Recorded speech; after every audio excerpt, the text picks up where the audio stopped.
عيديو عرضي دولكاغيو calankaagu ka nabay codka iyo fartaado codka iyo fartaado codka iyo fartaado codka iyo fartaado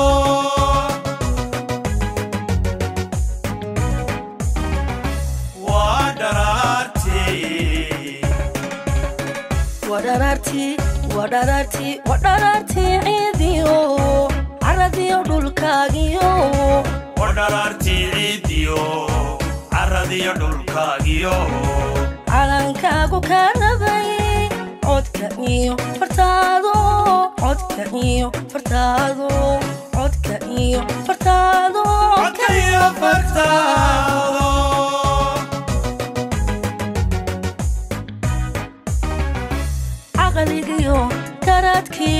caqligiyo garaadkiyo garashada cudoniyo damiir caafimaad qaba بسم الله الرحمن الرحيم والصلاة والسلام على سيدنا محمد وعلى آله وصحبه أجمعين maanta waxaanu ku jirnaa maalmihii ugu dambeeyay doorashada diyaar garowgii doorashadaynu ku jirnaa maalin bay noo sii riixaysaa activitieska ama shaqooyinkan haynaana way badan yihiin waxaanu halkan ku soo dhaweynaynaa maanta goob joogayaasha caalamiga ah oo ka qayb geli doona doorashada 13 November 2017 kuwaas oo inoo noqon doona inay kormeeraan goobaha ama degmooyinka ama gobolada siday maxayday u kala sareeyaan waxaanay maxayday bilaabi doonaan shaqadooda oo iman doonaan teamkan waa teamkii ugu horeeyay wuxuu yimi maxayday dhowr cisho ka hor waana teamka u sii gogol xaadaya teamka labaad oo iman doona bisha 8 November 9 induction aanu siin doono wixii ka dambeeyana ay u bixi doonaan gobolada iyagoo maxayday hogaamin doona in ay naga goob joogayaal ka noqdaan doorashada Somaliland waxa teamka hogaaminaya Mr. Michael Walls ayaa hogaanka haya waxaana bixiyay fanka ku baxaya waxa bixiyay Ingiriiska bixiyay oo FCO Foreign Affairs ka Ingiriiska bixiyay waana mid anagu aan ku soo dhaweynay oo aan ugu talagalnay inay nagala qayb galaan waa 60 xubnood baa inoo iman doona oo hoos iman doona teamkan uu hogaaminayo hordhaca oo ah Michael hogaaminayo waxa farxad weyn oo anaga inaan ku soo dhaweyno halkan teamkan oo iyagu isu soo abaabulay kharashkoodii wata habaysan si ay doorashadeenu u noqoto mid caalamiya oo caalamka oo dhan loo gudbiyo wixii ka soo baxa inahaasan kaga bixi lahaa waxaan jecelahayna inaan ku soo dhaweeyo Michael bal inuu u sharaxo codbixiyayaasha iyo dadweynaha Somaliland ba sababaha ay u yimaadeen waxay sameyn doonaan iyo shaqada ay qaban doonaan ba waxaanay ka socdaan 24 dal oo caalami ah ayay ka socdaan waxaanay maxayday taasoo cadeynaysaa in doorashada Somaliland loo hanweeyahay oo loogu hanweeyahay in la doonayo bal siday u dhacayso in maxayda la eego waxay soo jiidatay markaa indhihii caalamkii soo jiidatay taasna waa mid aan ku faraxsanahay in caalamkii oo dhan inoo soo yimaado oo uu eego systemkanu dhisanay systemkan oo ah system qaali ah oo aynu ka soo gudubnay diiwaangelintii u soo gudubnay maxayday qaybintii kaadhadhka oo kaadhadh casriya ah oo lagu geliyo doorashada imakana ayna uga harsan tahay wax yari oo maanta aynu joogno 25 October 2017 and in behalf of NEC The election observation mission that I'm leading, as the chair has just told you, is funded by the British government through the Foreign and Commonwealth Office. Although it's got the UK financial support behind it, it's truly an international team. We have a team of 60 people, including ourselves, who will represent 24 countries, who will be here for periods varying from the month that we're in country through to the week of the election itself. We will be undertaking with that group an intensive training and briefing process. We'll be talking about the electoral procedures, the legal framework, and so on. And in order to build that, to develop that program of training, and also to contribute to our own analysis of the election, I have with me a team of extremely experienced people addressing each of those functions. And wuxuu yiri guud ahaan waxaan nahay team international ah oo caalami ah fanka waxa bixisay maxaan ku dhahdaa dawladda Ingiriiska iyadoo soo marisay xafiiska FCA ee arrimaha dibadda ee Commonwealth-ka waxaan nahay yiri tira ahaan konton lixdan maxaan ku dhahdaa international observers ah oo ka kala socda 24 wadan waxaan wadanka joogi doonaa maxaan ku dhahdaa muddo bil ah oo ay ku jirto maxaan ku dhahdaa maalinta doorashada maxaan ku dhahdaa inta aan wadanka joogno waxaan sameyn doonaa tareenino iyo kulamo ayaan qaban doonaa ku saabsan doorashooyinka iyo legal framework iyo arrimaha sharciga iyo waxyaabaha caynkaas ah ku saabsan ayaan wadi doonaa. Thank you. So the team that I'm working with is composed of 5 internationals and two locally based support contributors. The 5 internationals include Conrad Heiner, who I will be asking in a moment to introduce himself. He's covering the media and the communication side of the mission. Andrea Klingel, who's with us as the logistical manager. Andrea has many years of experience in senior project management, and effectively that is the role she will be playing on this mission. So she will be looking after the technicalities of deployment, the organization of the observers. She has a lot of work there to make sure that the mission is running smoothly. And of course she has the experience to do that. Susan Wape is also with us. She is the election analyst whose experience in, I think, about 10 or more elections in African countries includes stints specifically focused on electoral analysis. So she will be here with us, having come from Kenya recently, where she was covering the August election in Kenya, and she will bring the experience she has from working in African elections over many years. She will be joined by Ahmed Farag, who is from Egypt, who is at the moment in Kenya, continuing to cover the evolving political situation there, and he will be joining us in a few days to provide analysis on the legal side. As well as those people that I've just introduced there, we are joined by Tierset Yetbarak, who is with us to help us with the social media side of the communication from the election observation mission. She too is very active on Twitter and social media, so I'm looking forward to being able to make sure that we are present on different platforms. And finally, Roble himself, who's standing next to me, will be assisting us with media monitoring the Somali language news media and reporting back to us as an internal function and then into the reports that we will be producing. So I just wanted to introduce the team. Maybe you can. wuxuu markaa waxaan iskiin baro teamkan hadda hordhaca ee yimid oo ka kooban 5 qof oo international iyo 2 qof oo local ah oo la shaqeyn doona waxa markaas kamid ah Conrad oo qaabilsan maxaan ku dhahdaa dhinaca isgaarsiinta ama media qaabilsan aqoon badan oo durugsanna u leh waxa kamid ah Andrea oo dhinaca logistics iyaduna qaabilsan oo wadamo badan ka soo shaqeysay aqoon durugsan iyo khibrad badanna u leh waxa kamid ah Susan oo wadamo badan ka soo shaqeysay iyaduna oo dhinaca qaabilsanaan doonta maxaan ku dhahdaa analyze maxaan ku dhahdaa iyo electionska doorashooyinka wadamo badan ka soo shaqeysay oo ka mid tahay Kenya oo doorashadii berigi dhaweyd ee August ka dhacday ay joogtay oo iyadoo halkaas ay ka shaqeynaysaa hawshan kale ay ka waday tirsid baa ka mid ah oo iyaduna local ahaan kula shaqayn doonta oo ka caawin doonta dhinaca social media iyo communicationka isgaarsiinta maxaan ku dhahdaa iyo aniga oo aniguna ka caawin doona maxaan ku dhahdaa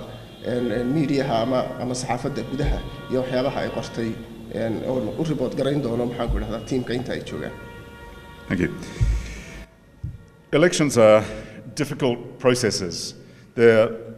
important for any country looking to find a peaceful way to decide who has the power to make decisions, political decisions, important decisions for the development and future of a country. It's to Somaliland's huge credit that you have entered into a process of electoral democracy which offers many challenges and constraints. Do you want to introduce that? wuxuu doorashooyinku maaha wax sahlan maxaan ku dhahdaa waa process maxaan ku dhahdaa in badan ku xidhan go'aanada la gaadho iyo go'aan gaadhista Somaliland hadda waxay gashay maxaan ku dhahdaa xaalad noocaas ah oo doorasho ah oo runtii kala guurista noqonaysa ma garanaysaa oo waji cusub oo dimuqraadiyaddu ay leedahay. This election has started from our observation, having attended each of the initial rallies from each of the three parties on the first days, having been here talking to people since we have arrived, and before that, our connection with Somaliland, being able to observe the processes both by visiting and from a distance, suggests that so far this election is going relatively well. It's inevitable, of course, an election is about winning and losing, and the person that loses will always feel aggrieved. So in some way that's one of the reasons that elections are difficult times for someone. Our role as election observers is to observe and report on that process. And hore waan uga soo qayb qaadanay doorashooyinka Somaliland maxaan ku dhahdaa khibradna waan u leenahay horena waan u aragnay siday ahaayeen imikana maxaan ku dhahdaa tii un baan u nimadan u soo noqonay ilaa hadda sida aan u aragno sidii loogu talagalay bay wax waliba u socdaan doorashadan doorashaduna inta badan waxa weeyaan waa qof guuleystay iyo qof laga guuleystay qofka laga guuleystayna inta badan murugo fara badan maxaan ku dhahdaa ayuu dareemaa laakiin anaga roolkaygu wax kale maaha waxa weeyaan inaan report garayno oo warbixin ka bixino sida processkaas uu dhacay sida doorashadaas uu dhacday iyo maxaan ku dhahdaa iyo cidda guuleysatay iyo cidda laga guuleystay waa intaas. Our role as observers, we're encouraged by what we've seen so far. The enthusiasm, the energy of the campaign so far is very evident. I think even in the background of this press conference, we can hear one of the party's supporters outside of the commission expressing their enthusiasm for their political affiliation. Our role is to, as I said just a moment ago, observe and report on that process. We will, in the process, be meeting with as many stakeholders as we can meet in order to understand what the different perspectives on the electoral situation are, and we will be engaging in a process of reporting to the public through the media, through our own outlets, and also through our own reporting. So our reporting formally will include a preliminary statement, a preliminary report which we will provide shortly after the election to the Commission and to the other parties that we are working with, and eventually to a public report which will come some months after the observation mission has concluded, in order to be able to report on the post-election period, which, as we all know, can last for some weeks or even months in some cases. wuxuu isaan horeba u sheegay aad bay noo soo jiidatay sida ay xamaasadda iyo waxaan ku yidhi sida ay dadku diyaar ugu yihiin doorashada imika intaanu ka aragnay oo imikadan halkan taaganahay baad arkaysaan buuqa iyo xamaasadda ololaha oo socda maxaan ku yidhi backgroundka aad ka arkaysaan ama aad ka maqlaysaan sidaan hadalkii hore ku sheegayna wuxuu yidhi doorashadayadu shaqada hawshayadu annaga waxa weeyaan iyo roolkaygu waxa weeyaan processkaasun inaanu report garayno sidoo kale waxaan la kulmi doonaa maxaan ku dhahdaa dhammaan dadka stakeholderska ah maxaan ku dhahdaa shaqada ku leh doorashooyinka la xidhiidha ayaanu la wada kulmi doonaa inta aanu ka gaari karno dhammaantood waan la wada kulmaynaa maxaan ku dhahdaa ribooddo ayaanu markaas soo saari doonaa iyo warbixinno annagoo u mari doonaa shirarkaanu la leenahay stakeholderska iyo mediaha ama saxaafadda labadaba u marin doonaa laba nooc oo ribood ah ayaa soo bixi doona mid waa mid hordhac ah oo aan soo saari doono marka doorashadu ay dhammaato maalmaha ku xigta soo bixi doona ka labaadna waxa weeyaan mid ka sii dambeeya oo maxaan ku dhahdaa dhowr bilood kadib maxaan ku dhahdaa isaguna soo bixi doono kii weynaa ah kan hore marka isaga waxaa la siin doonaa loo gudbinayaa waxa weeyaan guddiga doorashooyinka iyo cidda kale stakeholders kale ku ah maxaan ku dhahdaa doorashooyinka kadambe waxaan noqon doonaa mid public ah oo saxaafadda iyo cid walba loo soo bandhigi doono waxaana ku jiri doona reportkaas warbixinta ka hadlaysa doorashada kadib sida xaaladdu ay noqotay waxa doorashada kadib xaaladaasina waxa laga yaabaa sometimes inay wiiga qaadato ama meelaha qaarkood ay bila qaadato sida awgeed baa waqti loo siiyay waxaan ku idhaahdaa si reportku uu noqdo mid dhammaystiran.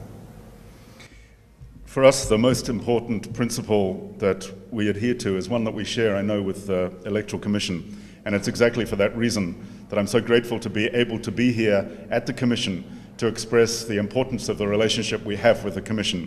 That principle that I'm talking about is the principle of integrity, the principle of impartiality, that from an election observation mission point of view, the most important thing for us is that we are extremely careful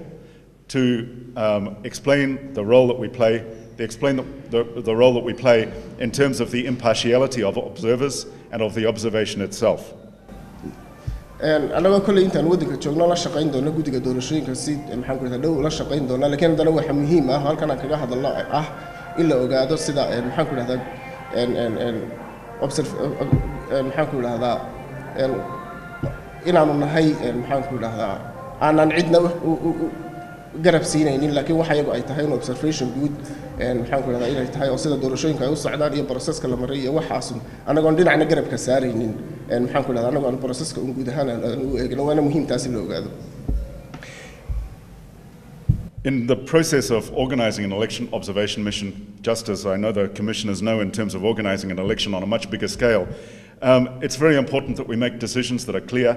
and sometimes that involves decisions that are difficult. So the composition of the team, deciding who can come, who can't come, and so on, is something which has exercised us for a lot of time. We've put a lot of energy into it and a lot of thought into it. The composition of the team is one that I'm extremely happy with. We have a combination of expertise from elections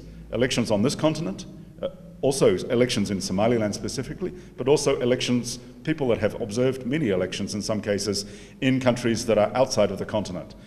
We are looking forward to being able to bring that group of people together in a way that we're able, I hope, and I look forward to being able to contribute to the dialogue, the discourse over the organization of elections in Somaliland. Of course, the process of deciding who comes and who doesn't come is difficult because everybody that applies wants desperately to be here. We had, for the 60 positions, more than 200 applications. So we have, over the last few months, been through the process of selecting and deselecting. There's been some coverage of some of that in the media. I'll talk about that in a second. Yeah. And sidii haddaba loo xulan lahaa dadka observerska ah maxaan ku idhaahdaa imanaya waxa weeye waa process isaga laftiisu adag labadii bilood ee ugu dambeeyay lixda in yar hordhac ah ayaan ka siin doonaa samiriya maxaan ku idhaahdaa saxaafadeedka aan soo saarino. We, the international observers of Somaliland's presidential election on 13 November 17, have arrived in Somaliland and we're very much hoping for a successful and peaceful poll. waxaanu nahay team observers oo yimid Somaliland sidii ay u ka fargaray lahaayeen maxaan ku idhaahdaa doorashooyinka Somaliland ee sanadkan. The International Election Observation Mission, as you know, has been invited by the National Electoral Commission, is funded by the British government, and will be conducting its observation activities in accordance with the Declaration of Principles for International Election Observation, which emphasises the sheer impartiality of our observation. And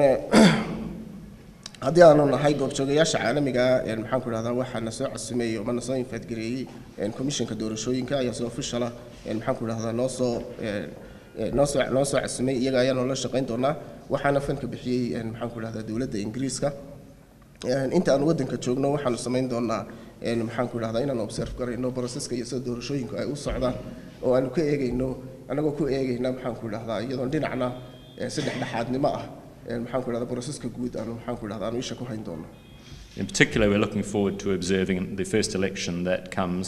after Somaliland has introduced a new voter registration system, which itself marks the first use of iris scan biometric technology in an African election. waana doorashadii ugu horeysay ee la qabtay kadib markii Somaliland maxaan ku idhaahdaa ay samaysay biometric maxaan ku idhaahdaa registration oo ah dad in qofkii maxaan ku idhaahdaa dadkii la register gareeyay wax dooranayay iyadoo la adeegsanayo qalab casri ah oo faraha iyo indhahaba aqoonsanaya waana arrin runtii maxaan ku idhaahdaa aad u muhiim ah. This mission is led by the Development Planning Unit at University College London and Somaliland Focus UK. In both cases, this is the fourth election that these two organisations have been involved in observing in Somaliland. Doorashada maxaan ku dhahdaa waxay ka socdaan maxaan ku dhahdaa oo soo diray maxaan ku dhahdaa jaamacadda maxaan ku dhahdaa ULC iyo UCL. UCL iyo maxaan ku dhahdaa iyo ururka Somaliland Focus waana sanadkii afraad labadaas organisation iyagoo wada socda ay maxaan ku dhahdaa u yimaadaan inay muraaqabiin ka noqdaan doorashooyinka Somaliland. The full team will be in country from the 8th of November to the 16th of November. At that time, as Michael said, we will be supplying our interim report to the National Electoral Commission, and our full report will be published in the first half of 2018. And team ka dhammaystiran waxa uu soo gaarayaa Somaliland 8 November hadii ay ka dhigo maxaan ku dhahdaa anaga marka reportka hore maxaan ku dhahdaa soo gudbin doonaa marka sidii Michael sheegay maxaan ku dhahdaa marka doorashadu ay dhamaato reportka weyna soo gudbin doonaa kadib taas dhowr bilood kadib. And finally, I'd like to give advance notice of our further press releases and press conferences, which will take place on the 11th of November and the 16th of November. There will be further press releases to accompany those press conferences, and they will most likely be held at the Mansour Hotel. Further details to follow online. waxaan markaa jecelahay inaan halkan idinka sheego maxaan ku dhahdaa in laba shir jaraa'id oo kale oo soo socda oo midna aan qaban doono 12 bisha midna aan qaban doono 16 bisha oo labadaba ka dhici doona Mansour wixii faahfaahinaya dheeraadana dib aan idinka soo sheegi doonaa. Thank you very much. I look forward to hearing from all of you, and I'd like to say once again thank you to the commissioners, to my colleagues, and to all the people of Somaliland. aad baad u mahadsantihiin.